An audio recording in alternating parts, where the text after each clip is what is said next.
faz parte, faz parte.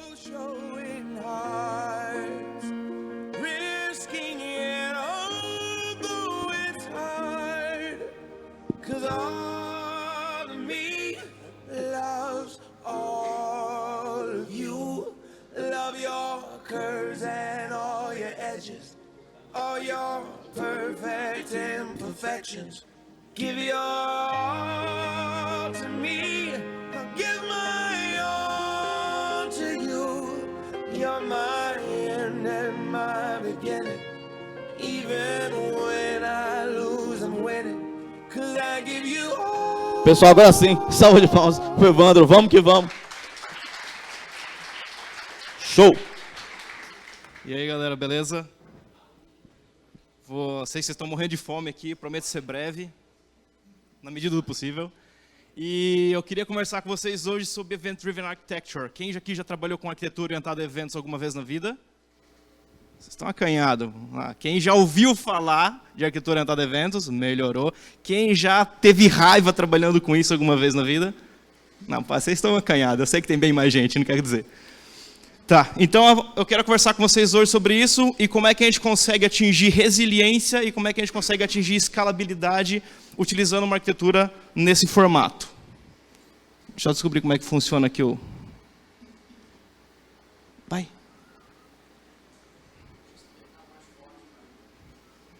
Não funciona. Eu passo daqui.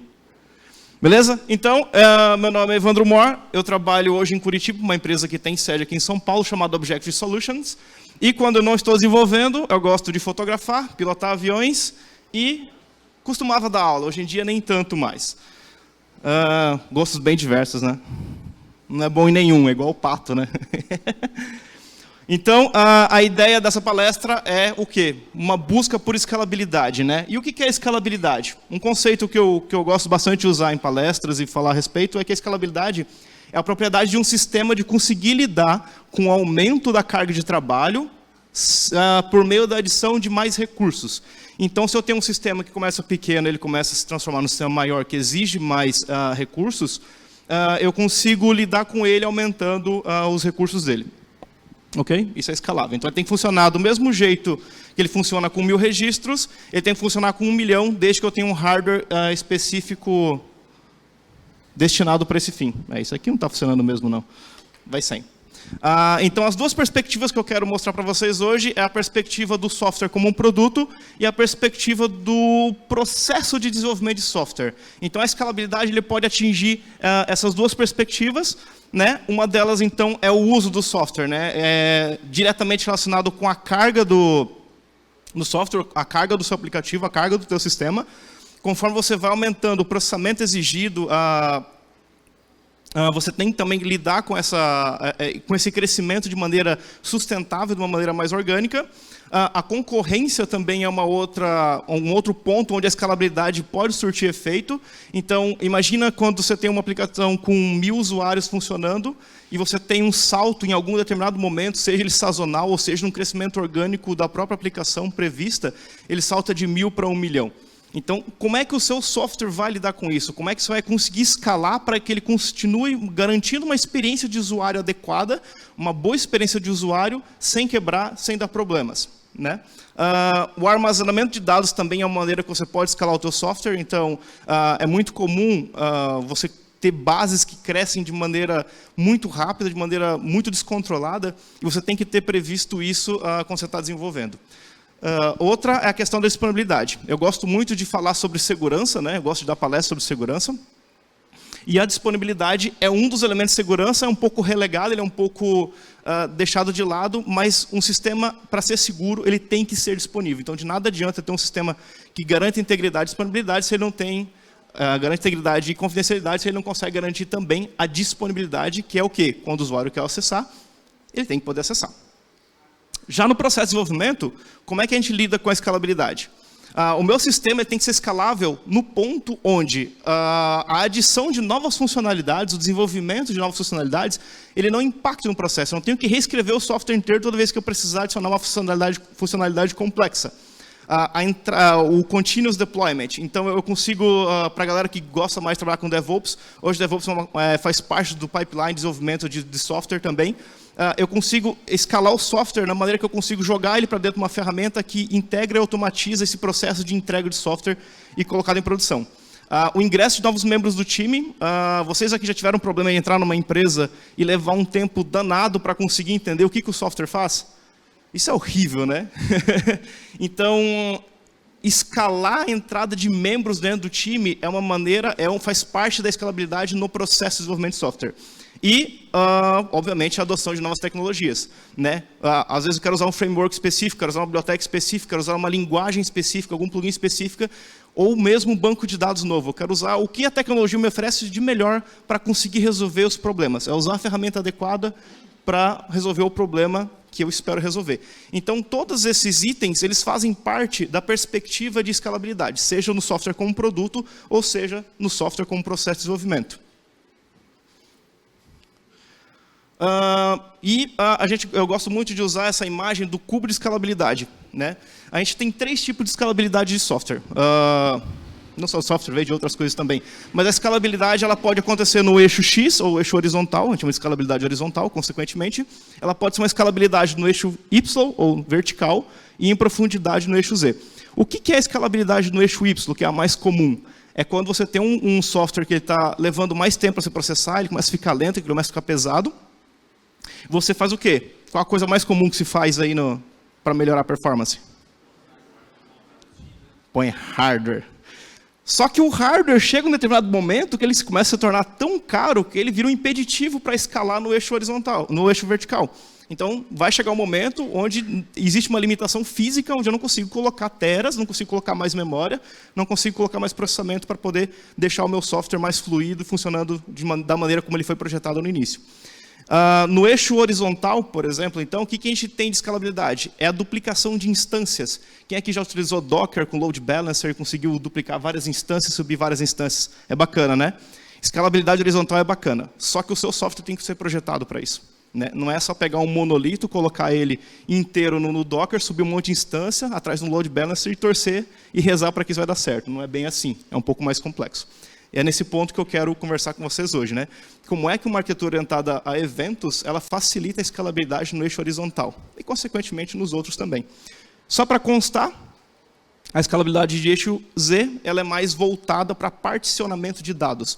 Então, eu tenho base de dados em range de nome de cliente, por exemplo, em cada um separado em bancos independentes, né? Então, cliente de A até C está no banco, de C até F está em outro. Então, no eixo Z é uma escalabilidade por particionamento de dados. Ok? Como é que começa todo o sistema? Monolito. Quem é que já trabalhou no sistema monolítico? Quem é que adora monolítico? Tem a galera corajosa, velho. O monolito ele não é de todo ruim, ele tem muitas vantagens. Ele é um sistema fácil de dar manutenção no sentido de que está tudo junto. Manter a consistência de dados dentro de um sistema monolítico é muito mais simples do que no sistema distribuído, né? Então, normalmente os projetos eles começam com monolito e há muita gente que recomenda que todos eles comecem assim. Antes de você distribuir o teu software, quebrar ele em sistemas menores, comece com monolito para você testar a sua ideia. Ele é ótimo para fazer MVP. Então, todos eles começam assim. Normalmente você tem o teu sistema, toda a parte de regras de negócios, muitas vezes acoplada com a UI e, obviamente, com um banco de dados único, né? O primeiro esforço que se tem para quebrar uma aplicação monolítica é justamente o quê? Tentar separar um pouco de UI, tentar separar um pouco da parte de aplicativos, mas todos eles ainda continuam com a mesma perspectiva, mantendo o banco de dados compartilhados. Até porque manter a consistência em banco de dados compartilhados ela é mais simples. E eis que, uns anos atrás, começou-se a falar muito sobre uma abordagem chamada SOA. Vocês conhecem SOA? Quem sabe me dizer o que é SOA? A galera do Java tem que saber. Tem alguém javeiro escondido aqui? SOA é uma arquitetura orientada a serviços. Então, a ideia da galera era o quê? Vamos começar a quebrar, decompor o software em funções menores e transformar isso em serviços independentes. Então, em vez de eu ter um sistema monolítico totalmente fechado num lugar só, vamos quebrar esses serviços menores e fazer com que eles se comuniquem entre si. Então, cada serviço resolve o seu problema específico. Normalmente, eles utilizam o mesmo conceito de base compartilhada. Então, para manter consistência, ainda é mais fácil você manter uma base só, mesmo que você quebre as funções e decomponha o software em outros softwares menores. Qual é o problema que começa a surgir, então, com esse avanço de você desenvolver sistemas mais voltados para serviços? É que você tem muito gargalo de comunicação entre eles. Então, um serviço precisa comunicar com o outro, precisa comunicar com o outro, e você tem um problema fatorial de comunicação entre eles. O que a galera costuma utilizar para resolver, então, os problemas de comunicação entre serviços? Um bus. Então, a primeira etapa seria o quê? Você virtualizar essa comunicação e deixa o bus se encarregar disso, né? Qual é o papel do bus? Olha, todo mundo aqui vai conversar comigo e eu centralizo toda a comunicação entre os serviços, certo? Isso facilita bastante porque agora os serviços não conhecem mais entre si. Ele chama o bus e o bus se encarrega de buscar informação onde ele precisa. Então, as primeiras tentativas de organização da comunicação entre os serviços, ela exatamente parte do esforço de se utilizar um bus como interface de comunicação e a própria interface de usuário, a própria UI, ela se comunica com o bus também e ela se encarrega de transportar essa informação para os serviços. E uma evolução, obviamente, dela é uma orquestração desses serviços. Okay? Ainda tem muita empresa que utiliza esse modelo. Ele é um modelo bem bacana, mas ele tem alguns problemas. Por exemplo, a base de dados ser compartilhados entre serviços, isso dificulta muito a escalabilidade de dados, né? A parte de banco de dados é uma parte extremamente complicada de escalar. Naturalmente, é fácil de pensar nisso, né? Pensar o porquê. Pensa, por exemplo, que você tem um banco de dados como MySQL, um banco como Postgres, um banco relacional. Bancos relacionais eles são ótimos para escalabilidade vertical, que é o quê? Taca hardware que dá boa. Então, se você colocar mais hardware nele, ele vai conseguir lidar muito bem com essa carga. Então, bancos relacionais, vias de regra, eles são bancos preparados para a escalabilidade vertical. Enquanto você tem bancos como o MongoDB ou como outros voltados para documentos não relacionais, você consegue fazer um particionamento deles maior. Então, se torna mais propenso a uma escalabilidade horizontal. Okay? E eis que surge, alguns anos atrás, essa buzzword de microservices. Todo mundo aqui já ouviu falar, né? Quem ousa dizer que nunca ouviu falar? Ok. Então, alguns anos atrás começou um movimento muito forte sobre microserviços. Vamos utilizar microserviços, vai resolver nossos problemas do SOA, vamos jogar o SOA fora, vamos começar a fazer serviços menores, vai se comunicar tudo por meio de JSON, vai ser a maravilha. Joga esse negócio todo fora que vai estar tudo certo. Né? Então, o conceito de microserviços, ela não é muito diferente do SOA. Tanto que tem muitos autores ou pessoas do desenvolvimento que costumam dizer que o microserviço é o SOA feito da maneira certa. Né? Então, uma das grandes vantagens, dos grandes motores que se teve quando a gente começou a pensar em uma abordagem de microserviços, é justamente tirar esse acoplamento da base de dados para a gente conseguir escalar na base de dados também. Então, a ideia é que eu quebre em serviços pequenos, mas pequenos não significa que ele tem que fazer uma função muito pequena específica, mas sim que ela seja suficiente para resolver um contexto. Ela tem que estar num âmbito de negócio, de um problema, e ele tem que ser capaz de resolver esse problema. E, obviamente, eu começo a transportar o banco de dados para dentro desse aplicativo. Então, se eu tenho um microserviço para gerenciar crédito de usuário, se ele é um cliente que está adimplente ou não, ele vai ter a base de dados que corresponde ao problema, ao propósito que ele quer resolver. Ok? Mas, ainda assim, quando eu começo a migrar para uma plataforma de microserviços, eu ainda tenho um problema de comunicação. Obviamente, dentro da mesma perspectiva que a gente tinha antigamente no SOA, o que a galera costuma fazer? Põe no meio do caminho um API Gateway. Então, o API Gateway, assim como também acontecia com o bus, com o USB, ele é responsável por fazer balanceamento de carga, né? Você tem um load balancer, você consegue centralizar a autenticação, você consegue resolver muitos dos problemas dentro dele, para que eles não se comuniquem tanto diretamente. É muito mais fácil, então, os serviços consultarem a API Gateway, podem ainda se comunicar entre si, mas o foco que aconteça é o quê? É dentro do próprio Gateway. Tá tranquilo até aqui? Estou falando muito rápido, muito devagar, muito enrolado? Pode dar um grito aí. Qual é o problema que a gente está vendo até agora? Mesmo com a descentralização, a decomposição funcional de um software em softwares menores, seja por uma arquitetura de SOA, seja por uma arquitetura de microserviços, mesmo que eu tire o banco de dados compartilhados e coloque dentro deles, eu ainda tenho um fluxo de request totalmente síncrono. Então, pensem, toda vez que um usuário chega no sistema, no site, na aplicação de vocês, e ele faz um request, ele clica em submeter, eu quero fazer uma compra, quero fazer uma operação dentro do sistema, ele vai percorrer toda a tua aplicação de forma sequencial e ele vai ficar esperando que aconteça tudo o que tem para acontecer antes de voltar. Então, de nada adianta eu conseguir quebrar o sistema em softwares em partes menores, independentes, se eu ainda tenho um fluxo de comunicação síncrona. E aí é que chega o primeiro gargalo do desenvolvimento distribuído, né? Vocês conseguem lembrar do começo, quando eu falei que uma das maneiras de escalar era relacionada ao processo de desenvolvimento de software em si, de colocar novos membros? Quando eu quebro em sistemas menores, isso facilita, porque o cara que chega na empresa, ele tem um problema pequeno para poder estudar. Ele tem um software pequeno, então a chance dele conseguir chegar, entender aquele problema e conseguir entregar software de produção de maneira mais rápida, ter um onboard mais rápido, a chance é bem maior, né?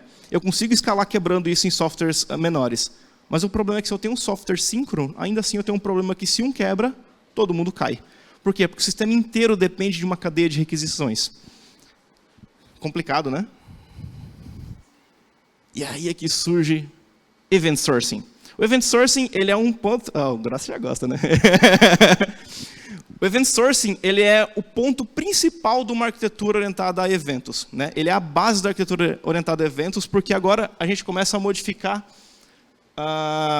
como a gente pensa o desenvolvimento de software, não mais no funcionamento síncrono, mas no funcionamento assíncrono de requisições. E a sincronicidade, se essa palavra existe, ela é extremamente importante para a escalabilidade e para a resiliência de software.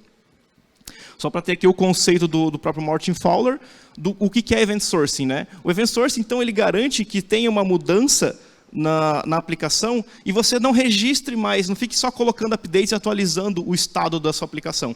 Não é apenas ficar modificando, mas é armazenar cada uma das alterações de estado da sua aplicação.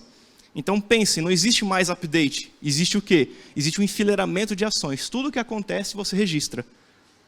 E olha que legal, se você registra tudo o que aconteceu no teu sistema, você consegue reproduzir o sistema do zero a qualquer momento, não é verdade? Oi? Reescrever a história. Eu gosto desse termo. Ok? Então, como é que funciona uma estrutura de um event source, de um event store, na verdade, né? Que é esse mecanismo que vai garantir com que você consiga escalar por meio de uma comunicação assíncrona. Ele tem uma abordagem de log estruturado. Quem é que conhece como é que funciona um log? É simples, né? O log ele tem uma ideia de que você só vai colocando coisa, só vai escrevendo. Você nunca edita, você nunca remove, você nunca mexe, só vai colocando. Então, se você começar a ler o log da aplicação, começar a ler o log do servidor, naturalmente você consegue saber o que foi acontecendo. Ele está contando a história do que aconteceu. E a ideia do Event Source, do Event Store, é exatamente isso. E aí ele te permite ter uma abordagem diferenciada no tratamento e no desenvolvimento de aplicações. Porque no modelo tradicional, onde você tem uma maneira de se comunicar orientada a request, né? Essa imagem é bem legal, eu peguei do site do Kafka, que é um dos grandes softwares para poder fazer Event Store, Event Sourcing. A ideia, você tem o quê? No modelo tradicional de desenvolvimento de software, uma parte do seu sistema recebe a requisição e ele vai conversando com as outras partes independentes. Olha, faz isso aqui para mim. E fica esperando. Beleza. Agora você, faz isso aqui para mim. Beleza. Agora você, faz isso daqui para mim. Então, o modelo ele é síncrono, orientado a requisições. E as requisições, por natureza, elas são bloqueantes, elas bloqueiam o teu fluxo. Porque o sistema só consegue avançar, só consegue aumentar a fluidez dele quando ele recebe o que ele espera receber. Seja uma falha ou seja um sucesso. Na abordagem da arquitetura orientada a eventos, você não tem mais esse esquema de requisição. Você tem uma aplicação que fala assim, olha, eu fiz tal coisa. E ela manda essa mensagem para o teu hub de eventos, para o teu message broker. E só. Ela parou o trabalho dela, ela não precisa mais fazer nada. O que ela pode, se ela depender de alguma coisa que aconteça, ela pode ter apenas um listener que vai esperar. Olha, quando vocês terminarem de fazer, me avisa que enquanto isso eu vou continuar a deixar o usuário aqui trabalhando na minha interface sem bloquear, sem travar, sem ele ter que esperar que todo o fluxo aconteça. Então, quando eu jogo essa mensagem para dentro do meu hub de eventos, para o meu message broker, todo mundo que é interessado dessa mensagem vai ser notificada. Então, eu tenho um modelo de pub-sub, né? De publisher e subscriber. Eu tenho um cara que produz eventos, onde todos os meus microserviços podem produzir eventos, e eu tenho os serviços que são interessados nessas mensagens. Então, dependendo da tecnologia que você utiliza, o próprio Hub ele se encarrega de sair disseminando para todo mundo, olha, isso te interessa, para você não, então não vou mandar. E manda para o outro. E aí, cada serviço, ele pega essa mensagem e captura, o usuário fez uma compra no site. Eu sou um serviço de quê? Eu sou um serviço de estoque, eu preciso ver se tem estoque. Tem estoque? Tem. E eu mando para o meu evento, olha, tem estoque. Então, já coloquei mais outra mensagem no meu Hub. E aí, o cara que da logística, por exemplo, já estava verificando se tinha alguma maneira ou meios de entregar, quanto seria o custo disso. A parte do serviço de inadimplência verifica se o cadastro do cara está tudo certo, se ele tem alguma pendência cadastral, se ele tem crédito para poder fazer isso, manda para o serviço de avaliação de crédito. Então, cada serviço vai pegando as mensagens que lhes interessam para poderem compor o seu fluxo de trabalho. Ficou bem clara essa diferença? O request ele é síncrono, ele acontece numa cadeia e eu tenho que esperar tudo acontecer para poder liberar o usuário, ele bloqueia a operação do usuário, enquanto no modelo orientado a eventos, eu apenas empilho eventos e quem se interessa vai consumir esses caras. E aí começa a ficar interessante, por quê? Se eu tenho serviços que apenas consomem mensagem em determinado momento do tempo, imagina que esse serviço, obviamente ele tem a própria base de dados dele, eu preciso de uma alta demanda. Olha, vai acontecer a Black Friday aqui, por exemplo, e eu preciso de serviços para estoque ou algum serviço que eu identifico que são gargalos no meu sistema, que exigem um processamento mais pesado, eu preciso colocar várias instâncias desse cara. E aí eu escalo somente o microserviço que eu preciso. Então eu coloco várias cópias dele, subo no orquestrador de containers, um Kubernetes da vida, Docker Compose, e deixo esse cara se virar. Olha, manda a carga para esse cara. Quando terminar, eu só desaloco o processamento que eu preciso. Então a escalabilidade horizontal de duplicação ela se torna muito mais simples, ela se torna muito mais fácil. Mas nem tudo ainda é beleza.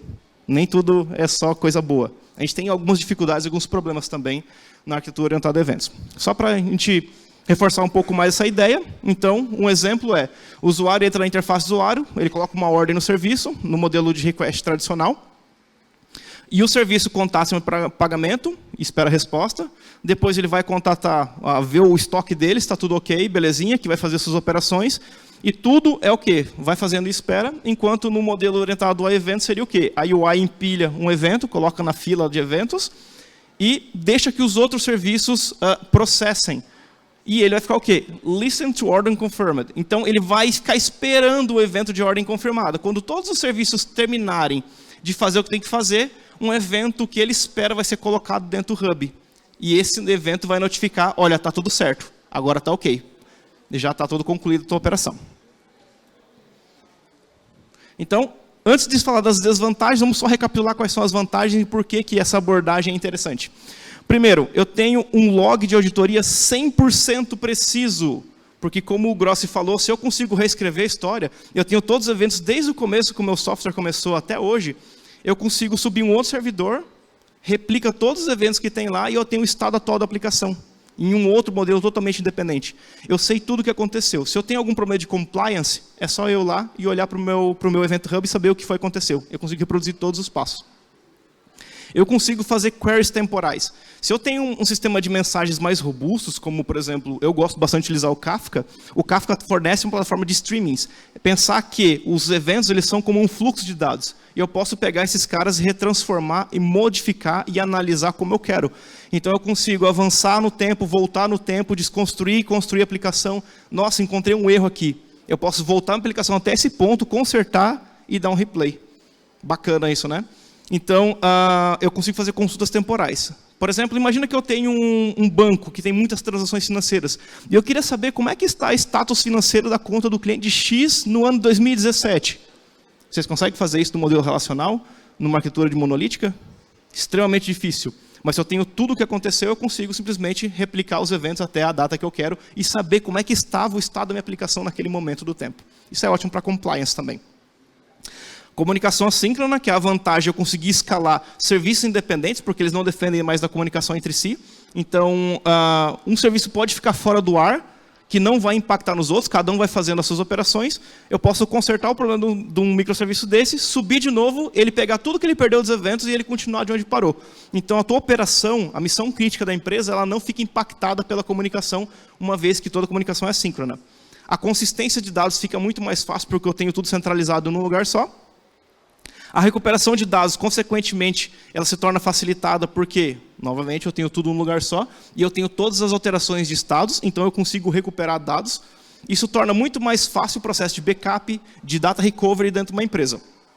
A escalabilidade horizontal, porque eu consigo, como agora eu quebro em serviços independentes, eu consigo ir para o serviço que eu quero e escalar somente a quantidade de microserviços que eu preciso. Olha, somente para essa parte de autenticação, que é o gargalo do meu aplicativo, eu consigo fazer a escalabilidade horizontal desse cara. Então eu coloco um monte de máquina, recebo todas as requisições do usuário, escalo só a autenticação, e os outros que não precisariam fazer isso, eu não preciso mexer. Se torna muito mais barato, se torna muito mais controlada a escalabilidade.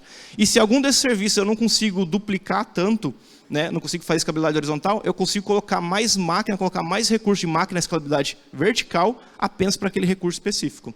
Né? E aí você pode se beneficiar de coisas como plasticidade e elasticidade na escalabilidade. O que seria plasticidade? É quando você modifica um estado do teu sistema, né, você adiciona mais recursos e você não consegue mais voltar.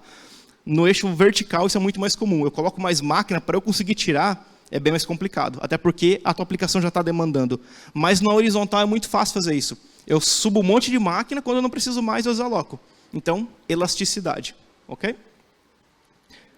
Serviços fracamente acoplados, porque cada microserviço ele é responsável pelo seu contexto, pelo seu próprio modelo de conhecimento, e ele não tem conhecimento de mais nenhum outro aplicativo, nenhum outro serviço dentro do teu ecossistema.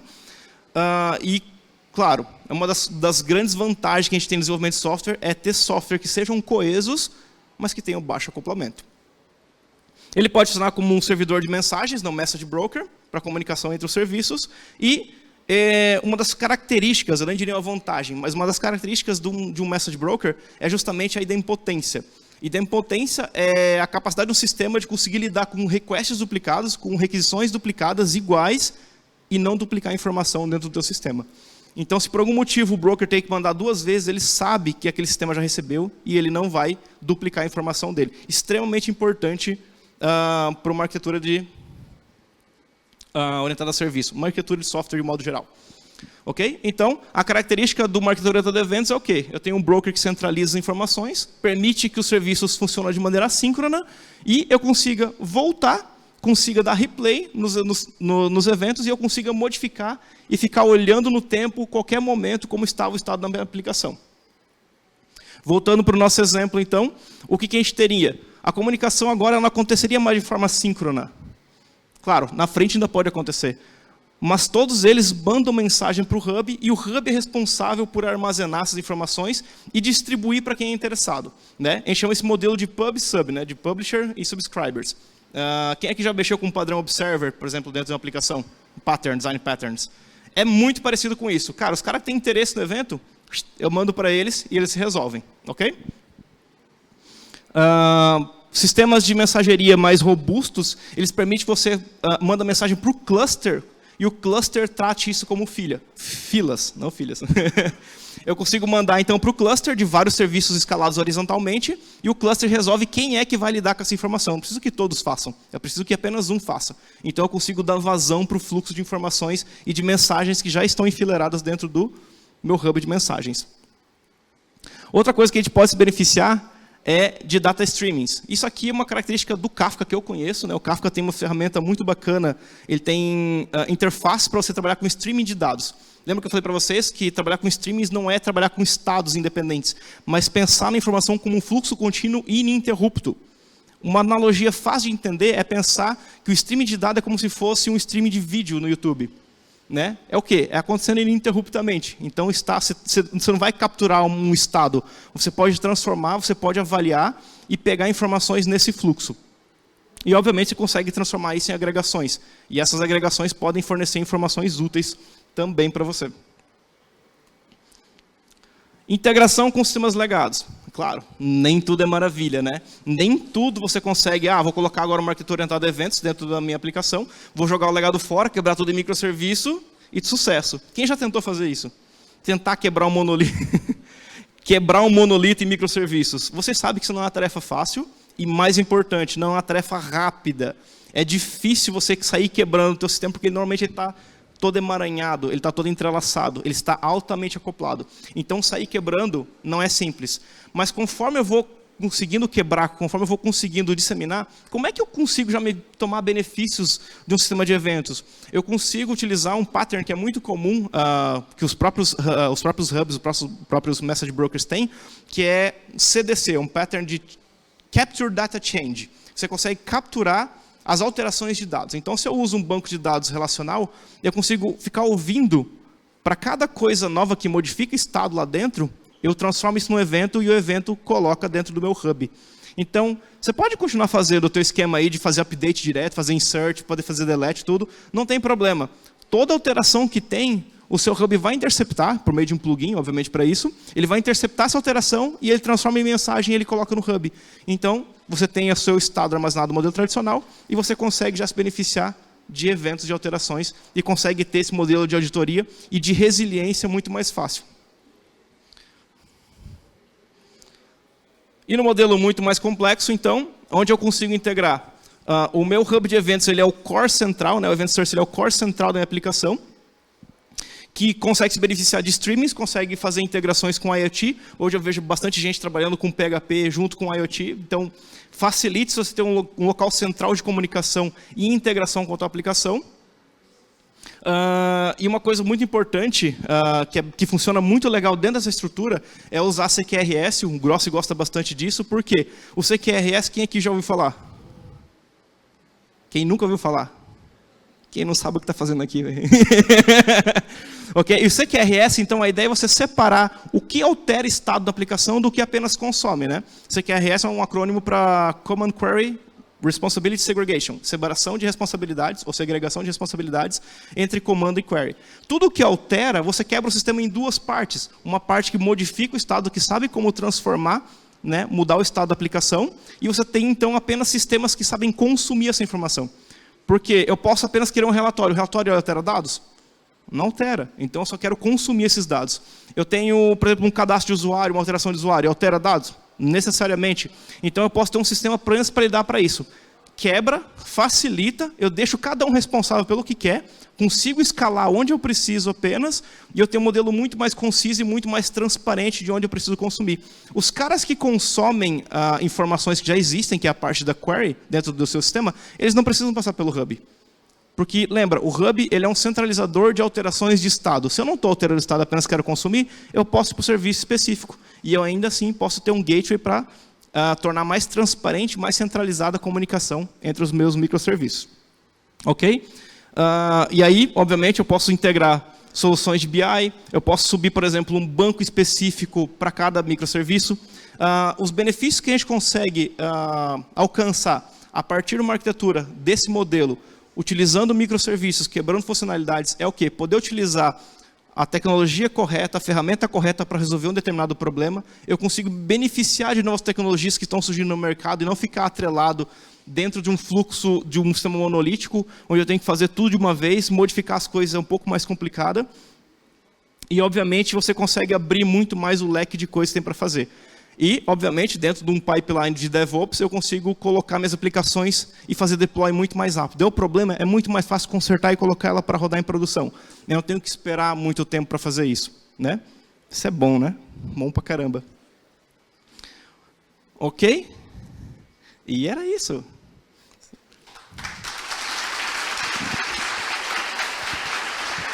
Show! Pessoal, quem tem perguntas aí, ó, já aqui atrás já tem. Mas pergunta fácil. Primeiro, parabéns. Na verdade, minha pergunta é ser mais fazendo advogado do diabo mesmo. Assim, não sei se vai ser, mas é fácil. Nossa! Acho que eu lembro que o Antônio Ferrara falou uma vez sobre Event Search no geral, microservices no geral, que ele faz um pouco esse contraponto. Né? Ele fala, se você não tem pelo menos 5 pessoas em operações, 3 devs só focados em automação e tooling, você deveria evitar usar microservices. A minha pergunta era justamente nesse ponto. O que você acha sobre isso?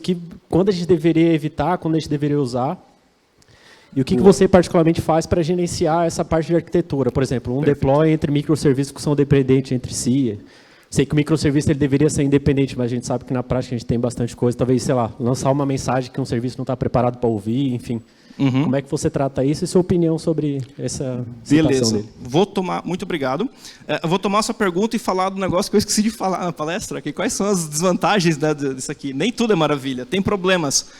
Manter a consistência de dados dentro de uma arquitetura orientada a eventos, onde você tem tudo distribuído, cada um responsável pela informação, é extremamente complexa, não é simples. Então, ele surge uma necessidade de escalar. Então, quando você não tem mais o que fazer, você tem que começar a quebrar isso. Você precisa escalar e essa é uma maneira de conseguir quebrar os serviços.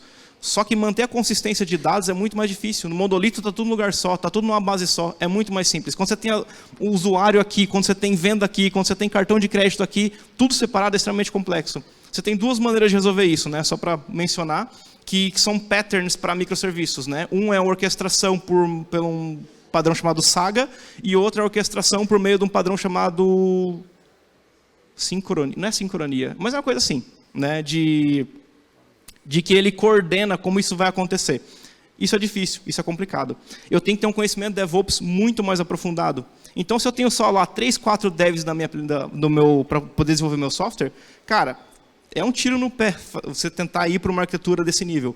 Então, primeiro, a gente não faz microserviço porque é divertido, a gente faz microserviço porque a gente precisa.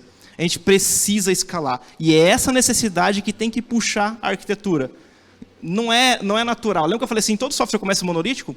E é legal começar. Por quê? Porque você precisa validar e ver o que você precisa, saber onde você precisa. Mas como eu tenho uma arquitetura orientada a eventos, eu tenho um design orientado a domínio, que é o DDD. Então, quando eu começo a estruturar minha aplicação com DDD, eu já consigo deixar prontos os ganchos para sair quebrando em serviços depois no futuro. Isso é uma coisa legal. Mas você me pergunta, quando que eu recomendo? Cara, quando você tem mais maturidade, quando você tem um time que trabalha mais coeso, que conhece, e o mais importante, quando você tem a necessidade, você sente que o teu software não está mais escalando. É nesse ponto onde eu recomendo uma arquitetura orientada a eventos e uma quebra em microserviços, obviamente, no modelo de comunicação assíncrona.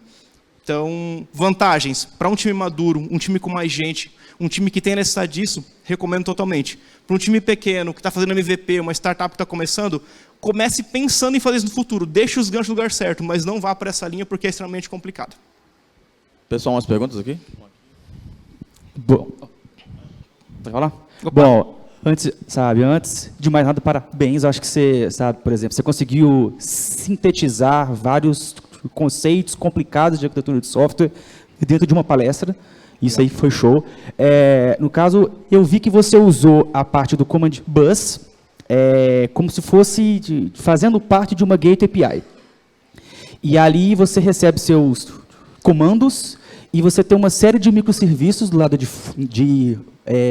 no caso de fora, assim, que você precisa de comunicar através de eventos. E essa parte de comunicação, você usa um sistema de filas. E aí, por exemplo, na sua Gate API, você tem uma responsabilidade, vamos dizer, um handler, alguma coisa assim, que vai pegar e vai delegar isso na fila para ser consumida por microserviço depois, é isso? Exatamente. Dependendo da tecnologia que você tem disponível, por exemplo, o Kafka ele consegue muito bem gerenciar tanto o PubSub como o sistema de filas. Né? Não conheço muito aprofundado outros, como o da Amazon, que a gente estava até conversando, o SQS, mas o Kafka ele tem essa vantagem, que é o que eu conheço, que é o quê? Ele consegue gerenciar os eventos, ele consegue colocar eles de organização temporal, que é muito importante para uma orquestração adequada de eventos, mas ele também tem que ser responsável pelo enfileiramento, de mandar. Quem faz isso não é o API Gateway, é o próprio Hub que pode se encarregar. Não deixa tanta responsabilidade ele conhecer o teu negócio, afinal das contas ele é apenas uma maneira de armazenar os teus eventos e conseguir distribuir isso de maneira organizada, mas essa parte de mandar enfileirado de maneira temporal organizada, sim, eu penso que não é o API Gateway que é responsável. O API Gateway tem que funcionar muito mais para quê? Para ele conseguir enxergar o teu hub e mandar os teus handlers e principalmente para a parte de queries. Né? O API Gateway, na minha visão, assim como desenvolvedor, ele é muito mais para queries do que para comandos. Então, ele é muito mais para consumir. E o Hub tem que se encarregar de colocar em maneira temporal e distribuir para os caras que têm interesse nisso, ou para os clusters que têm interesse nisso para ser consumido como fila. Boa tarde. Palestra, parabéns. Bem Obrigado. legal. Como o outro amigo ali falou, você conseguiu centralizar uma questão que é bem complexa, mas deu para entender bacana. A questão de você começar com monolito e depois ir aumentando conforme a necessidade. Eu comecei num projeto que começou exatamente no monolito, depois passou para 2 serviços, um consumia o outro, seria uma API. Tivemos a necessidade de escalar mais ainda. Atualmente a gente está utilizando o RabbitMQ por causa da questão Legal. de mensageria. E você comentou muito sobre a parte do Kafka. Tem muita, eu gostaria de saber, não sei se você conhece o RabbitMQ ou não, Conheço. mas a migração do RabbitMQ para o Kafka tem algum ganho ou não? Porque hoje eu trabalho mais com essa questão de mensageria e fila, mas agora surgiu a necessidade de monitoramento. Como você comentou que o Kafka você consegue fazer toda essa parte atemporal do que aconteceu dentro do seu sistema, eu queria saber se tem um grande ganho ou se eu deveria partir para alguma outra coisa, um lambda da vida, alguma coisa assim. Tá, beleza. Ok, é uma pergunta que existe bastante, é bastante recorrente, cara, é principalmente a diferença entre o RabbitMQ e o Kafka, né?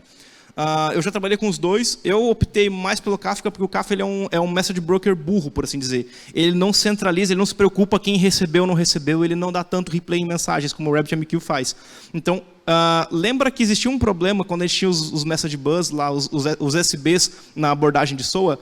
O SB ele conhecia muita coisa de negócio que ele não deveria conhecer, e o Rabbit transporta muito disso. Então, no meu ver, o ponto fraco do Rabbit é justamente ter esse conhecimento necessário de quem recebeu e quem não recebeu mensagem. Isso não deve ficar, porque isso acaba gerando gargalo. Se você tem alguma perda de pacote, ele vai ficar indefinidamente tentando mandar e não é o propósito dele. Nesse ponto, o Kafka é melhor. E o Kafka funciona muito bem para fluxo muito grande de mensagens. Então, nesse ponto, ele é bacana também. Ele garante muita consistência de dados. Em compensação, o Rabbit ele é muito mais leve, mais fácil de configurar e a curva de aprendizado dele é muito mais rápida. Então, você me diz assim, qual dos dois eu usaria? Cara, depende muito do propósito e tem que ter um estudo em cima desses caras. Mas pensa nisso, o Hub, na minha visão, ele tem que ser o quê? Ele tem responsável apenas por armazenar e distribuir. Ele não tem que conhecer o teu negócio. E nesse ponto, o Kafka tem uma vantagem muito grande, tanto para PubSub como para filas.